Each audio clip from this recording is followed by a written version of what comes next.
Jack Morrison worked as a maintenance engineer on Space Station Delta 9, which floated between Earth and Mars. He was a quiet man who kept to himself and did his job without complaint. Every morning he woke up at 6, grabbed coffee from the machine, outside his quarters, and walked the long metal corridors to the engineering deck. His life was routine and predictable until the day everything changed. It started on a regular Tuesday morning.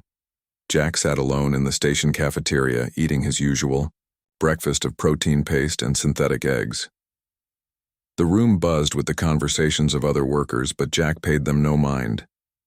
He was reading a technical manual on his tablet when he felt someone watching him. He looked up and saw her sitting 3 tables away. She was unlike anyone he had ever seen before. Her skin was a soft blue color that seemed to shift and shimmer like water in moonlight. Her eyes were twice the size of human eyes, and they were violet, like deep purple gemstones. Her hair was silver, and it moved on its own, floating around her head as if she was underwater. She wore strange robes that seemed to be made of liquid metal. Jack tried to return to his reading, but he could feel her gaze burning into him. Every time he glanced up, she was still staring directly at him with those enormous eyes. She did not blink or look away, even when he caught her watching. When Jack finished his breakfast and stood to leave, her head turned to follow his movement. He walked quickly out of the cafeteria, feeling deeply unsettled. The next day she was there again. This time she sat closer, just 1 table away. Jack pretended not to notice her, but his hands shook slightly as he ate. She never ordered food or drinks. She just sat there watching him with an expression he could not read. Her face was beautiful in an alien way, but also frightening. Because he could not understand what she wanted, on Wednesday Jack decided to eat in his quarters instead. But when he went to the engineering deck to start his shift, he saw her standing by the observation window. She was looking out at the stars, but when he approached, she turned those violet eyes on him again. He hurried past her and locked himself in his workstation, but he could see her through the glass partition standing in the corridor for hours. By Thursday, Jack was starting to panic. He saw her everywhere he went. When he took the transport tube to the lower decks, she was in the same car. When he went to the gym, she was on the viewing balcony. When he tried to relax in the recreation lounge, she appeared in the doorway like a ghost. He told his co-worker Mike about the alien woman following him. Mike laughed and slapped Jack on the back. "Maybe she thinks you are cute," he said. "Some of these alien species have weird mating rituals. Maybe following you around is her way of flirting." Jack shook his head. "This is not funny, Mike. She looks at me like she is studying me, like I am some kind of experiment, or worse, like she is hunting me." Mike became more serious. "Have you reported it to security?" Jack had thought about it, but what would he say? An alien woman keeps looking at me. It sounded ridiculous, and the station had policies about diversity and inclusion. He did not want to be labeled as someone who was prejudiced against non-humans, so he kept quiet and tried to avoid her on Friday morning. Jack could not take it anymore. When he left his quarters to go to work, she was standing right there in the corridor waiting for him. Her blue skin glowed brighter in the artificial light, and he could see patterns moving under the surface like living tattoos. Up close, she smelled strange, like rain, mixed with electricity. Jack took a deep breath and faced her. "What do you want?" he asked, trying to keep his voice firm. "Why are you following me?" The alien woman tilted her head to one side, a gesture that seemed almost bird-like. She opened her mouth and spoke for the first time. Her voice was musical, with notes that seemed impossible for any human throat to make, but her English was perfect. "My name is Lyra," she said. "I am from the Zalathi system, 12 light years from your Earth. I have been watching you, Jack Morrison, because I need to know if you are the same human from 3 years ago." Jack felt his blood run cold. "How do you know my name?" "What happened 3 years ago?" Lyra stepped closer, and Jack fought the urge to step back. 3 years ago, on the mining colony of Kepler 4, there was a disaster, a reactor breach that killed many people. You were there. Jack Morrison. You were working as an emergency responder. Jack remembered that day clearly. It had been one of the worst disasters in colonial history. The reactor had exploded, causing massive structural damage. Hundreds of people had died and many more were injured. He had worked for 20 hours straight, pulling people from the rubble. You saved someone that day. Lyra continued. Someone very important to me. My daughter Zara. Jack frowned, trying to remember all the people he had helped that day. There had been so many faces covered in dust and blood, but he had not seen any aliens among the survivors. They had all been human colonists. You would not remember her as she truly was, Lyra said, seeming to read his confusion. My people have the ability to change our appearance. We can look like other species when we need to. My daughter was on Kepler-4 studying human behavior for her education. She was young and curious and wanted to see your colonies up close. When the reactor exploded, she was trapped in a collapsed tunnel. Her camouflage device was damaged. The memory suddenly became clear in Jack's mind. He remembered crawling through a partially collapsed tunnel, following the sound of crying. He had found what he thought was a human child at first, but as he got closer, he saw that the child had blue skin and silver hair, just like the woman standing before him now. The child had been terrified and injured. Jack had not hesitated for even a second. He had picked up the small blue child without thinking about protocols or first contact rules. The child was crying and bleeding from a cut on her forehead. Her silver hair was matted with dust, and her large violet eyes were filled with terror. She wrapped her thin arms around his neck and held on tight as he carried her through the dangerous tunnels. Jack remembered how light she felt in his arms, no heavier than a human child of maybe 6 or 7 years old. He had spoken to her softly, telling her everything would be okay, even though he was not sure she could understand him. The child had made strange musical sounds that he now realized must have been her native language, but her fear was universal and needed no translation. When they reached the medical station, the child's appearance had changed. Before his eyes, her blue skin faded to pink and her silver hair turned brown. Her violet eyes became human blue. Jack had thought he was hallucinating from exhaustion and smoke inhalation. The medical team had taken her from his arms and treated her like any other human child.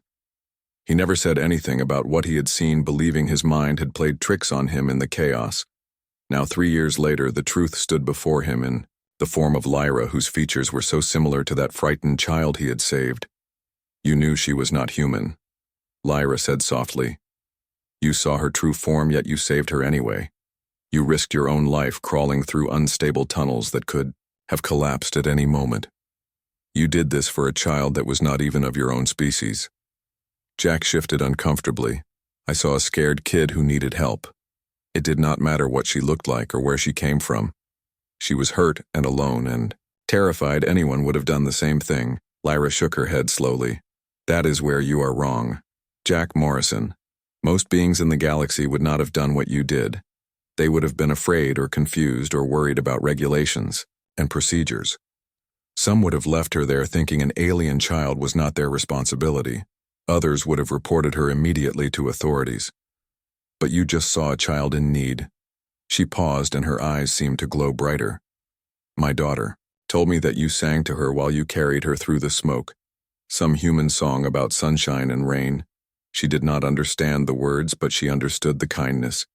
You held her hand while the doctors worked on her injuries even after her camouflage reactivated. You stayed with her until she fell asleep. Jack felt his throat tighten with emotion. He did remember singing. It was an old song his mother used to sing to him when he was scared. He had not thought about it in years until that moment in the tunnel when a frightened child needed comfort. Where is she now? Jack asked. Is she okay? Lyra smiled, and it transformed her alien features into something warm and beautiful. Zara is wonderful. She is 23 in your years now, and she serves as a cultural ambassador between our species and others. She speaks 7 galactic languages and has degrees in xenobiology and diplomatic relations. She never forgot you, Jack Morrison. She calls you her guardian angel, though that is a human concept we had to learn. Jack felt relief wash over him knowing the child had survived and thrived, but he was still confused. Why did you follow me for days? Why not just approach me and tell me this?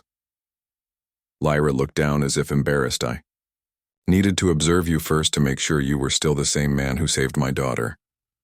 3 years can change people, especially humans who live such short, intense lives. I wanted to see if you still had the same compassion, the same quiet kindness that made you special. And I had another reason. Lyra continued, reaching into her flowing robes. My people, the Zalathi, have been watching humanity for almost a century. We are part of a larger galactic community that includes thousands of species. We have been debating whether humans are ready to join us. Your species is young and volatile, capable of great violence but also great beauty. She pulled out a crystal that glowed with soft blue light. This is more than just a gift. Jack Morrison, this is an invitation. 3 years ago, you proved something important about humanity. You showed that humans can see past differences and show compassion to anyone in need. Your action was one of many that convinced the Galactic Council that Earth is ready. Jack took the crystal, feeling its warmth pulse through his palm. What does this mean? It means that next month ships will arrive at Earth openly for the first time. Lyra explained. There will be no more hiding or secret observations. We will offer your species membership in the Galactic Federation, with all the knowledge and technology that comes with it. And you, Jack Morrison, will be recognized as a friend of the galaxy, one of the humans who proved your species' worthiness through acts of selfless compassion. Jack stared at the crystal, then back at Lyra. This is huge. This will change everything. Yes, it will. Lyra agreed. But change is not always bad. Your species has so much potential. You are creative and passionate and brave, in ways that amaze us.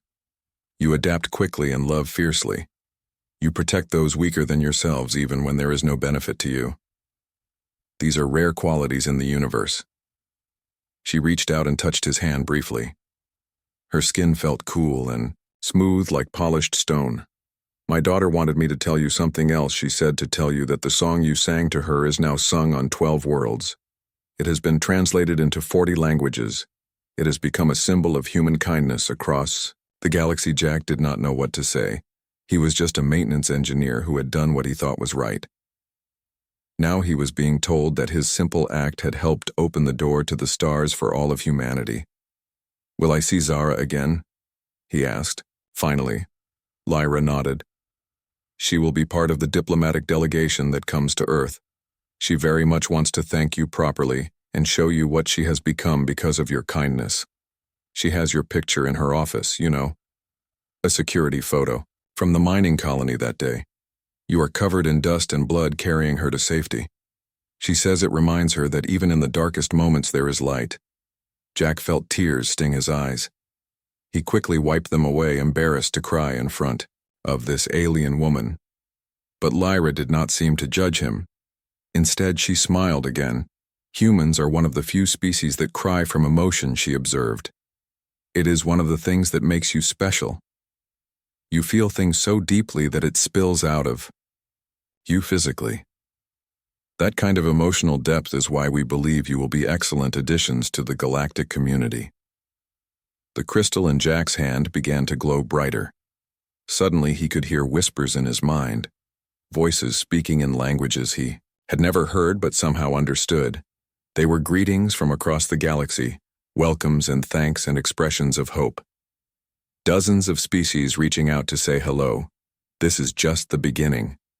Lyra said, the crystal will teach you and prepare you for what is coming. You will be one of the first human ambassadors to the galaxy if you choose to accept this role. Jack closed his fingers around the crystal and nodded. I accept. He said, how could I not? This is the most amazing thing that has ever happened to me. Lyra stood and her robes flowed around her like liquid mercury. I must go now to prepare for the arrival, but we will meet again soon, Jack Morrison. And when we do, it will be as friends and allies, not as strangers. She turned and walked away down the corridor, her silver hair floating behind her like a banner. Jack stood there holding the crystal and thinking about how his simple act of kindness 3 years ago had changed not just his life but possibly the future of humanity. Itself, the universe had just become a much larger and more wonderful place. 6 months had passed since the Galactic Federation ships arrived at Earth. Jack Morrison now lived in a special quarters on the newly built embassy station that orbited between Earth and the Moon. His small maintenance room on Delta 9 seemed like a lifetime ago. Now he had a suite with windows that showed Earth on one side and the stars on the other. Every day brought new challenges and wonders. Ships from different worlds arrived, constantly bringing ambassadors and traders and scientists, and tourists who wanted to see the newest members of the galactic community. Jack worked 18-hour days helping translate and mediate and explain. He was tired, but he had never felt more alive. One morning Zara came to his office with a worried expression on her face. "Jack, we have a problem," she said. "There is a situation developing that needs your special kind of thinking." Jack put down the translation pad he had been working on. "What is wrong? A ship has arrived from the Kronar Empire," Zara explained. "They are not part of the Federation and they rarely interact with other species. They claim that humans should not be allowed to join the galactic community. They say your species is too dangerous." Jack knew about the Kronar from his studies, through the crystal. They were an ancient species that had fought wars across the galaxy thousands of years ago. Now they kept to themselves in their distant corner of space, but their military power was legendary. "Why do they care if we join Jack?" asked Zara, sat down across from him, her violet eyes troubled. "The Kronar believe that younger species should prove themselves through trials of combat before being accepted. They think giving humans advanced technology without testing them first is foolish and dangerous. They have demanded that Earth choose a champion to face their warrior in single combat." Jack felt his stomach drop. "Single combat like a duel." "Exactly," Zara said. "If the human champion wins, the Kronar will not oppose our membership. If the human loses, they will use their influence to block us from joining the Federation for at least 100 years. This is insane," Jack said, standing up. "We cannot risk humanity's future on a fight." "I agree, but the Federation has ancient laws," Zara explained. "The Kronar have the right to issue this challenge and Earth has the right to refuse, but refusing would be seen as cowardice by many species. It would hurt humanity's reputation before you even join." Jack paced to the window and looked down, at Earth spinning slowly below. "How long do we have to decide?" 3 days, Zara said. "The Kronar champion is already here waiting. He is 2.5 meters tall and has defeated 43 champions from different worlds. He has never lost over the next 2 days. The news spread across Earth and the colonies. People debated who should be chosen to fight. Military leaders volunteered their best soldiers. Athletes offered to compete. Scientists proposed using technology to even the odds. But no decision was made. On the evening of the second day, Jack was alone in his office when an unexpected visitor arrived. It was the Kronar champion himself. The alien was massive with gray skin like granite and 4 arms that ended in hands that could crush steel. His eyes were black and reflected no light. He had to duck to enter through the doorway. "You are Jack Morrison," he said in a voice like grinding stone. "The human who saved the Zalathi child." Jack stood slowly, trying not to show fear. "I am." The Kronar studied him for a long moment. "I have heard your story. Many speak of your compassion, but compassion is weakness in combat. You humans fascinate me. You are physically weak compared to most species, yet you have survived and thrived.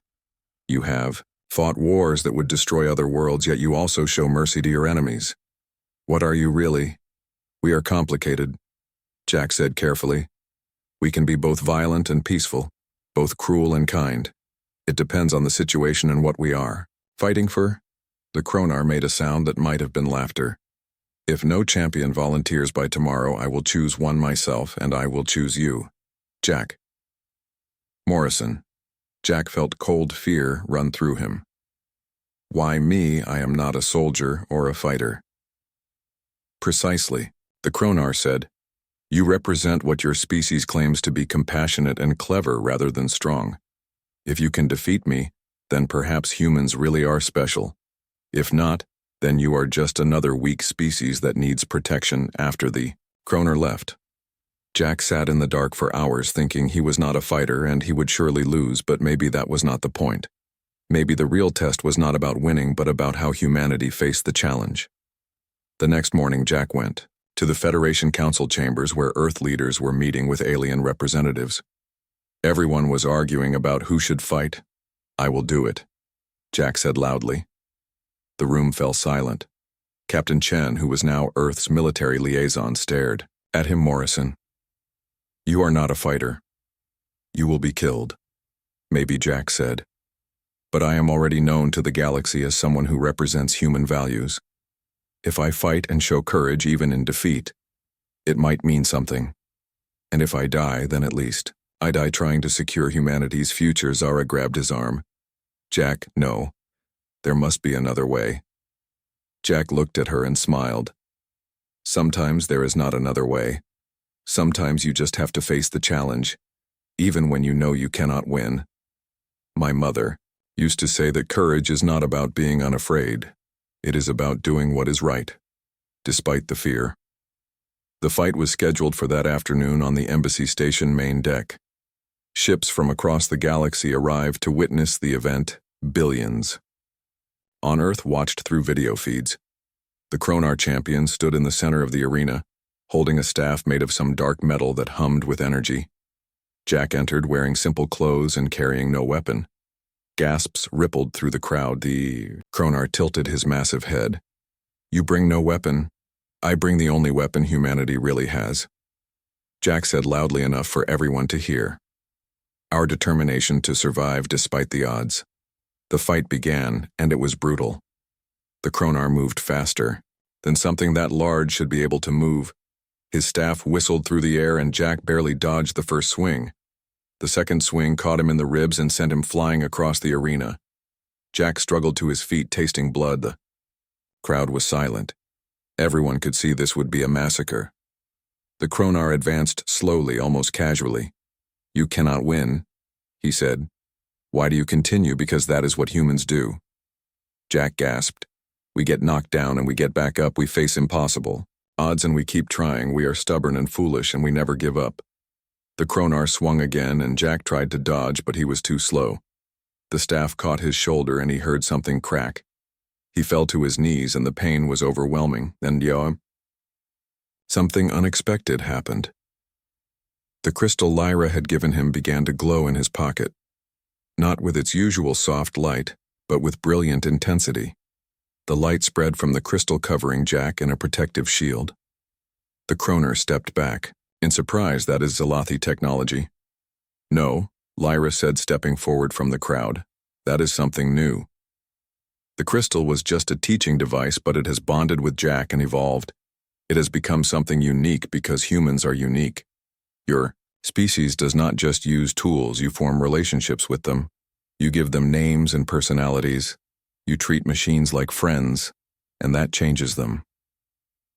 The light around Jack grew brighter, and suddenly he could hear not just alien languages, but alien thoughts. The fear and hope of the crowd, the surprise of the Kronar, the love and worry from Zara. All of it flowed through him. "I understand." Now Jack said, standing up. The crystal had healed his injuries and he felt stronger than ever. This fight was never about physical combat. It was about showing who we really are. He walked toward the Kronar, who raised his staff defensively, but Jack did not attack. Instead, he held out his hand. "We do not need to fight." Jack said, "Humans are dangerous." "Yes, but we are dangerous because we will fight to protect others. We are the species that will stand between you and harm. Not because we are strong, but because we care too much to do anything else." The Kronar stared at Jack's extended hand for a long moment. Then he did something no one expected. He laughed. It was a sound like an avalanche, but it was definitely laughter. "You clever little human," he said. "You turned a trial of combat into a demonstration of character. You showed courage facing certain defeat. You showed innovation when your tool evolved. You showed compassion, offering peace instead of fighting." The Kronar dropped his staff and took Jack's hand in one of his 4 massive ones. His grip was gentle, despite his strength. "The Kronar Empire withdraws its challenge," he announced. "Humanity has proven itself not through strength but through something rarer. The ability to transform any situation into an opportunity for connection. You will be valuable additions to the galaxy." Crowd erupted in cheers that seemed to go on forever. Jack stood in the center of it all, still holding the Kronar's hand, still glowing with the light from the evolved crystal. He had faced death and somehow turned it into friendship that evening. As Jack stood on the observation deck watching the Kronar ship depart, Zara found him again. "You did something impossible today," she said.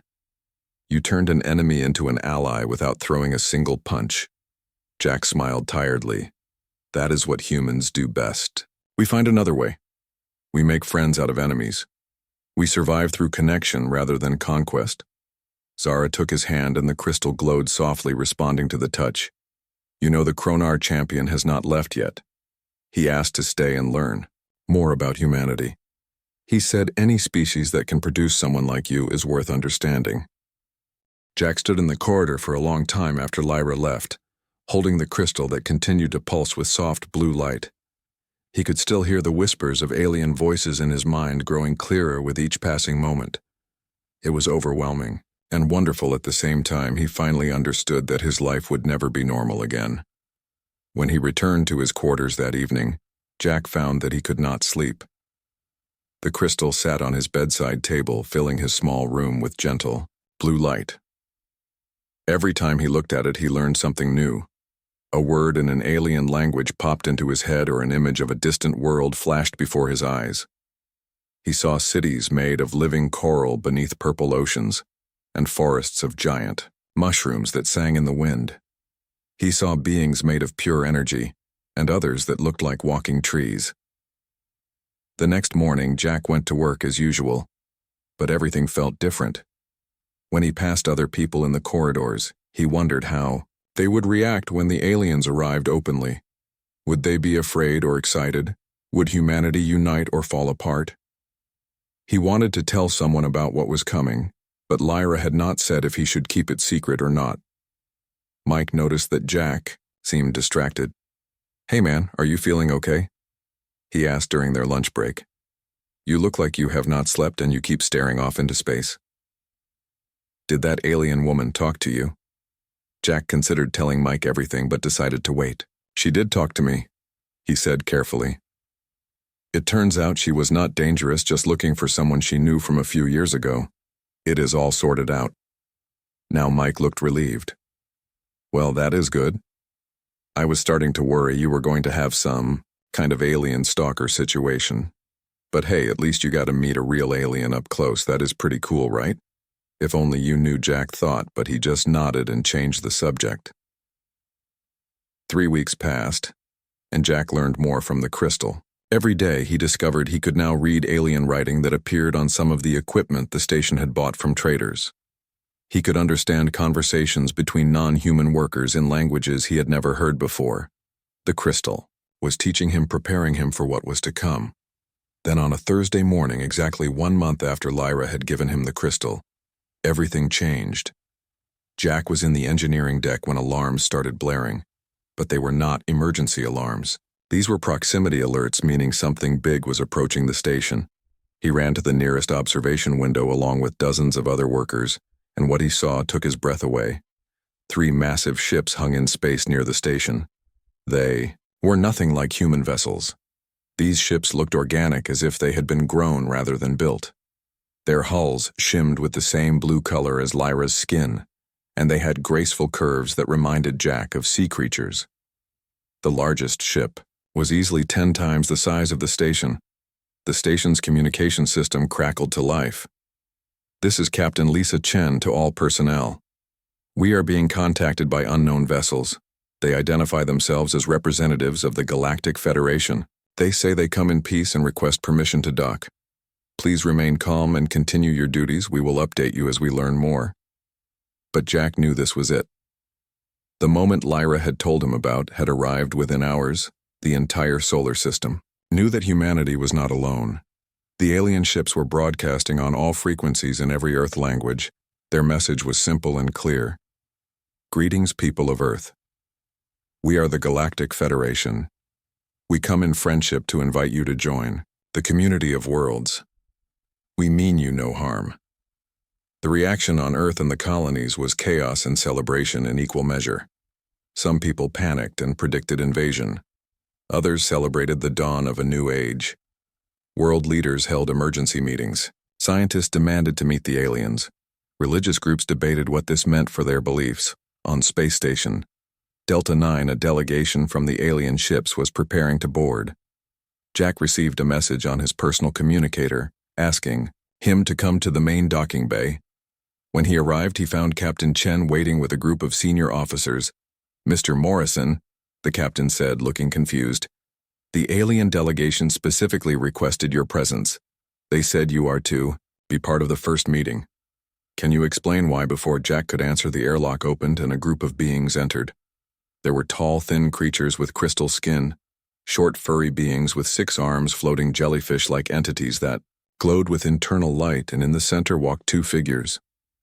Jack recognized Lyra was there, wearing more formal robes that sparkled like starlight. Beside her was a younger Zelathi woman with the same blue skin and silver hair, but with an energy and brightness that made her seem to glow from within. When she saw Jack, her violet eyes filled with tears.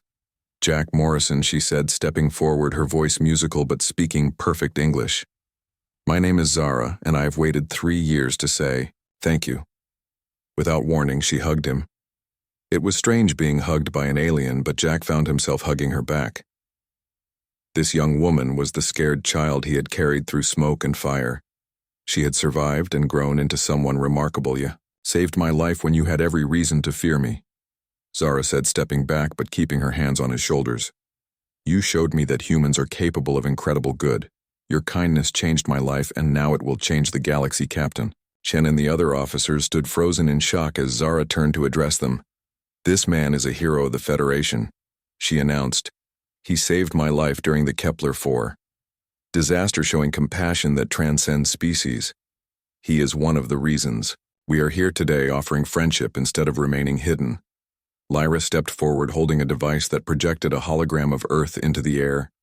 "Your species stands at a threshold," she said, addressing everyone present. "You can join us and gain access to technology that will end hunger and disease on your world. You will learn to travel between stars and meet civilizations beyond your imagination. But you must also agree to our principles of peace and mutual respect." The captain found her voice. "What do you need from us?" Lyra smiled. "We need humans like Jack Morrison. People who see beyond differences, who choose kindness over fear, who protect those who cannot protect themselves. We have watched your species struggle with hatred and division, but we have also seen your capacity for love and sacrifice. You are ready to take this step."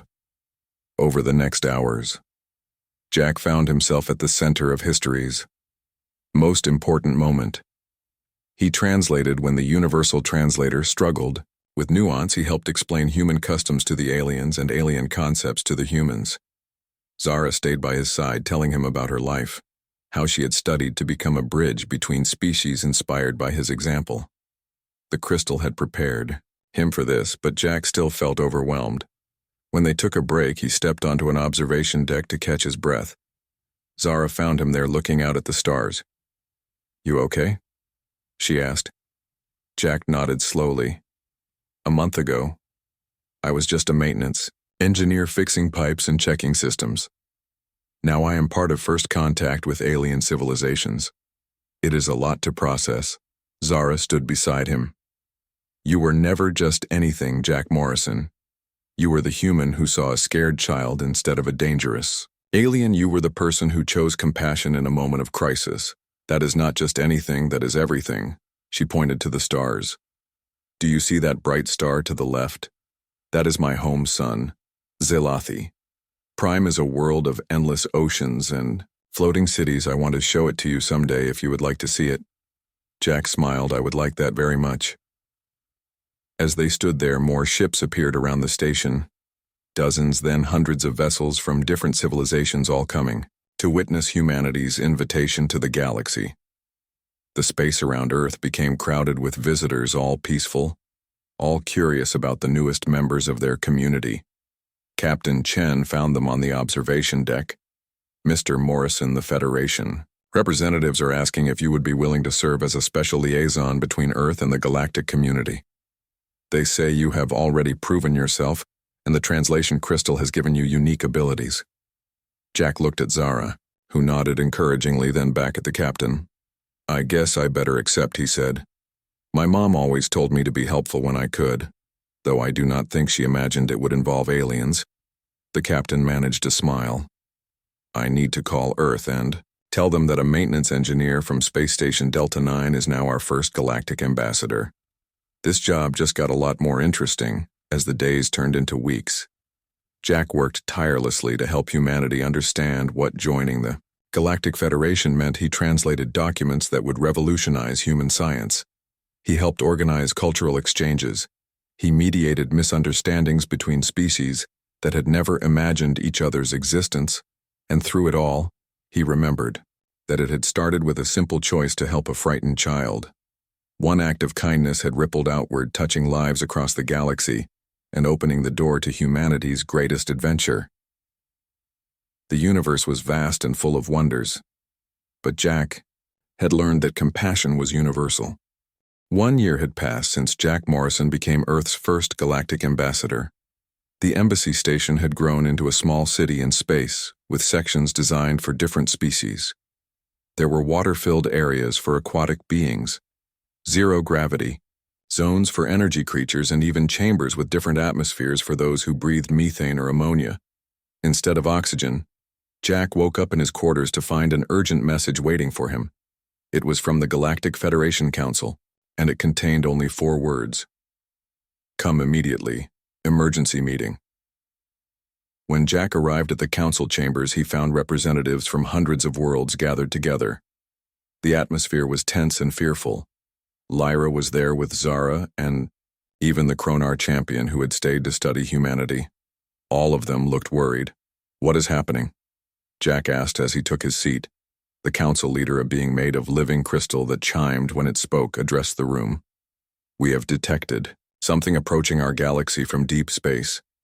It is massive and it is not responding to any communication attempts. It will arrive in 6 months. How massive? Jack asked, though he was not sure he wanted to know the answer.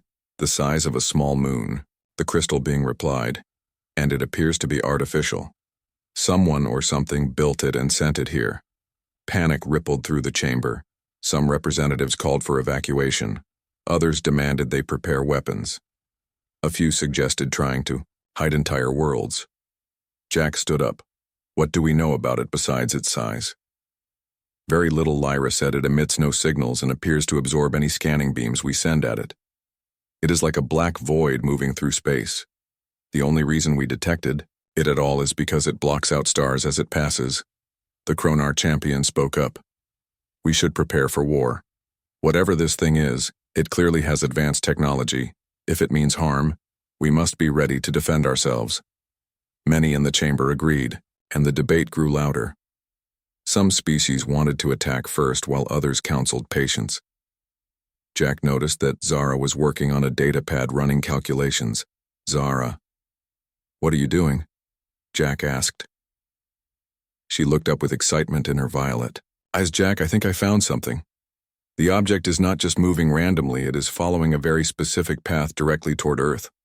The chamber fell silent as everyone turned.